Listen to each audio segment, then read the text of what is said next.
রিকশাওয়ালার এক মেয়েকে ভালোবেসেছিলাম খুব। বিশ্ববিদ্যালয়ের ঈদের ছুটিতে ঢাকা থেকে বন্ধুরা কয়েকজন মিলে চট্টগ্রামে ট্রেনে উঠেছি রাত 8:30টায়। মনটা খুব ফ্রেশ। সেমিস্টার পরীক্ষার রেজাল্ট ভালো, আর এখন ঈদের ছুটি। পরিবারের সব সদস্যদের মিলনে এবারের ঈদটা ভালোই কাটবে আমার। গল্প, আড্ডা, গান, কবিতা দিয়ে ট্রেনের কম্পার্টমেন্টকে মাতিয়ে রেখেছি সবাই মিলে। সাথে সঙ্গ দিচ্ছে ঝালমুড়ি আর বাদামও। আমার প্রাণের বন্ধু ঈশান গান গাইতে পারে খুব। গিটারের সুরে আর হাততালির ছন্দে আমরা কেউ কেউ গান উপভোগ করছি, কেউ কেউ জুকারবার্গের আয়ের ব্যবস্থা করছি, আর কেউ কেউ প্রেমিকার সাথে গভীর কল্পনায় ডুবে আছি মোবাইলের কল্যাণে। আমাদের অবসর, আমাদের মন প্রফুল্ল। আমরা তাই আমাদের আনন্দকে বাঁচিয়ে রাখতেই সদা আড্ডা, গানে মাতোয়ারা। বাকিদের খবর আমাদের জানবার কি দরকার? বাকিদের নিয়ে ভাবাটাও নিষ্প্রয়োজন। রাত 1:30টায় হঠাৎ মেয়েটি আমাদের রাজ্যে এসে থমকে দাঁড়ালো। বৃহৎ এক যুবদলে কোনো এক যুবতীর আচমকা প্রবেশে যুবাদের বিস্ময় ঘটবে, এটাই স্বাভাবিক। মুহূর্তেই বন্ধ হয়ে গেল গিটারের সুর। কোলাহল পরিণত হলো নিস্তব্ধতায়। সকলে একযোগে তাকালাম মেয়েটির দিকে। ভাইয়া, আমার বাবা খুব অসুস্থ। কিছু মনে না করলে গান কি একটু আস্তে গাওয়া যাবে? মেয়েটার কথা তখনও আমার কানে প্রবেশ করেনি। আমি তখনও পলকহীনভাবে তাকিয়েছিলাম তার দিকে। মুহূর্তেই যখন বোধ হলো, বলে উঠলাম, হ্যাঁ হ্যাঁ, যাবে না কেন? অবশ্যই। আমরা আর গান গাইবো না। ধন্যবাদ ভাইয়া। মেয়েটার বিদায়ের পর আমার ভাবনার দুয়ার খুলল। মেয়েটা তো বেশ সুন্দর করে কথা বলে। বাহ, চেহারা অতটা ফর্সা নয়, উজ্জ্বল শ্যামলা। ফেস কাটিংটা মনের মধ্যে বাঁধিয়ে রাখার মতো। বন্ধু সাজিদকে ডেকে বললাম, চল তো একটু হেঁটে আসি সামনের কম্পার্টমেন্ট থেকে। জবাবে ঈশান লাফিয়ে উঠল গিটার ফেলে। চল তো, দেখে আসি মেয়েটাকে। কম্পার্টমেন্টের শেষ প্রান্তে দরজার পাশে ময়লা ছেঁড়া কাঁথা পেঁচিয়ে শুয়ে শুয়ে কাঁপছে এক বৃদ্ধ। পাশে তার বসে আছে প্রৌঢ়া। পাশে তাকিয়ে দেখি দরজা ধরে বাইরে তাকিয়ে উদাস মনে পৃথিবীর মধ্যরাতের নীরবতা উপভোগ করছে মেয়েটি। আমাদের দেখে মাথায় ঘোমটা টেনে এগিয়ে আসলো। আমার বাবা রিক্সা চালায়। ভাই এবার ঢাকা ভার্সিটিতে ইংরেজিতে চান্স পেয়েছে। অর্থের অভাবে আমি শেষ করতে পারিনি বিশ্ববিদ্যালয় পড়াশোনা। আমার বাবার স্বপ্ন আমার ভাইকে মানুষ করবে। বিনা প্রশ্নে এতগুলো উত্তর পেয়ে বুঝলাম তাদের স্বপ্ন আছে, সামর্থ্য নেই। যেন ঘৃণা না করতে পারি, তাই বলে গেল একের পর এক। লুকোয়নি বাবার অসহায়ত্বের কথা, বাদ দেয়নি ভাইয়ের সাফল্যের কথাও। ঈশান লাফ দিয়ে উঠল, ঢাকা বিশ্ববিদ্যালয়ে? তাই নাকি? আমরাও তো ওখানেই পড়ি। কি নাম আপনার ভাইয়ের? সেলিম রহমান। সেই মুহূর্তে আমার মুখ দিয়ে আর একটা কথাও বেরোয়নি। কোনো এক অজানা বেদনায় অচেনা এই মেয়েটির একের পর বলে যাওয়া আমাকে নিয়ে গেছে গভীর শোকের রাজ্যে। আমার মুখ তখন স্তব্ধ পাথর খণ্ডে পরিণত হয়েছিল।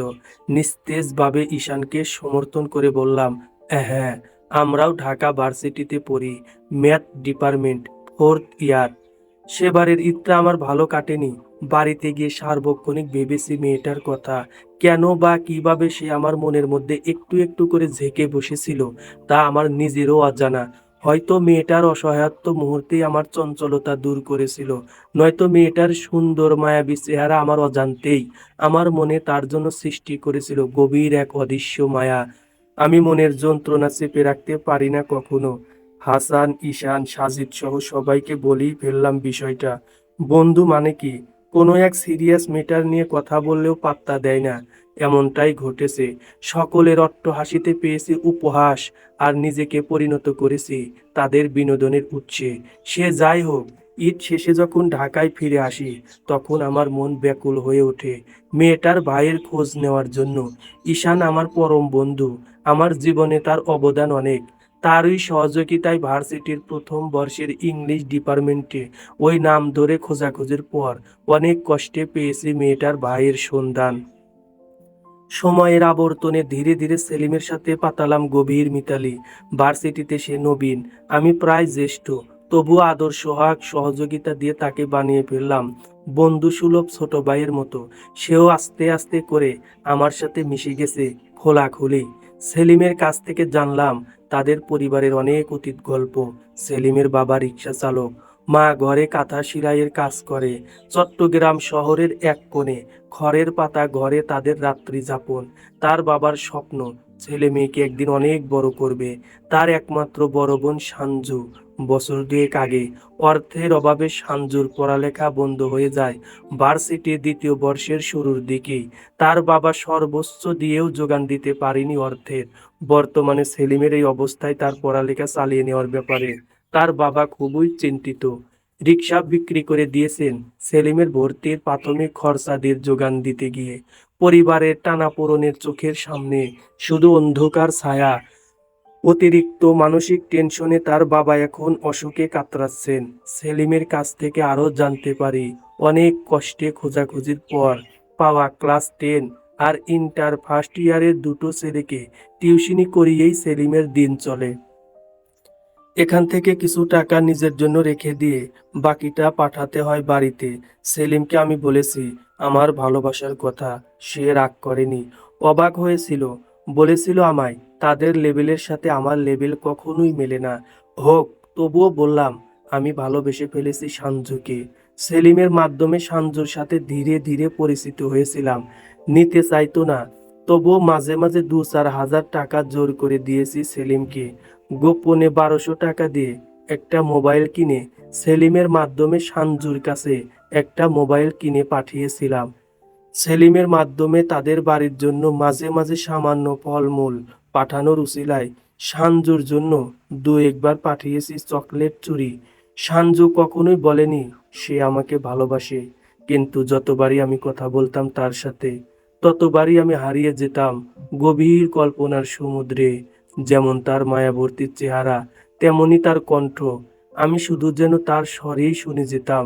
দরিদ্রতা মানুষের মনকে খুব ভেঙে দেয়, তা আমি বুঝেছি সাঞ্জুর কথায়। সে কখনো চায়নি আমি তাকে ভালোবাসি, কারণ সে অতি দরিদ্র। ফোনে বাড়তি একটা কথাও বলতো না সে। যা যা জিজ্ঞেস করতাম শুধু তারই হ্যাঁ হো উত্তর দিত। যতবারই তাকে বলেছি আমি তাকে ভালোবাসি, ততবারই সে বলেছে আপনি নিজের ক্ষতি করছেন। যতবারই তাকে জিজ্ঞেস করেছি সে আমাকে ভালোবাসে কিনা, ততবারই চাপা কণ্ঠে উত্তর দিয়েছে জানি না। এই জানিনার অর্থ আমি জানি, বুঝি। দারিদ্র্যের কারণে চাপা পড়ে আছে তার মনের কথাটা, ইচ্ছে সত্ত্বেও বলতে পারছে না। আমি সব বলেছি আমার বন্ধুদের। সাজিদ বরাবরের মতোই আমাকে গালাগাল করেছে, পাগল বলে, ছাগল বলে। আবিরের একটাই কথা, তোর পরিবার কখনোই এটা মানবে না। শুধু শুধু কারো মনে আঘাত দিতে যাসনি। প্রাণের বন্ধু ঈশানও আমার পক্ষ নেয়নি বিন্দুমাত্রও। সেও বলেছে তার সমাজ আর তোর সমাজ আলাদা, ম্যাচ করতে পারবি না, বলা যায় না, মেয়েটা ভালো নাও তো হতে পারে, ইত্যাদি ইত্যাদি। এভাবেই সময় যায়, দিন যায়। একটা সময় এসে আমার ফাইনাল পরীক্ষার পর হঠাৎই সাঞ্জুর সাথে আমার যোগাযোগ বন্ধ হয়ে যায়। হঠাৎ করেই সেলিম হয়ে যায় নিখোঁজ। ফোনের পর ফোন করেও কোনো খবর পাইনি সাঞ্জুর। ভার্সিটিতে সেলিমের কোনো খোঁজ পাইনি। রাত দিন কুকুরের মতো দৌড়িয়েও। বহুদিন আগে সেলিমের দেওয়া এক ঠিকানার প্রেক্ষিতে চট্টগ্রামের পথে পথে খুঁজেও আমি কারোর খবরই পাইনি। অসহায় হয়ে পড়ি আমি। দিন আরো যায়, দেওয়ালে দেওয়ালে পুরাতন ক্যালেন্ডার বদলে গিয়ে হয়ে যায় নতুন রূপী।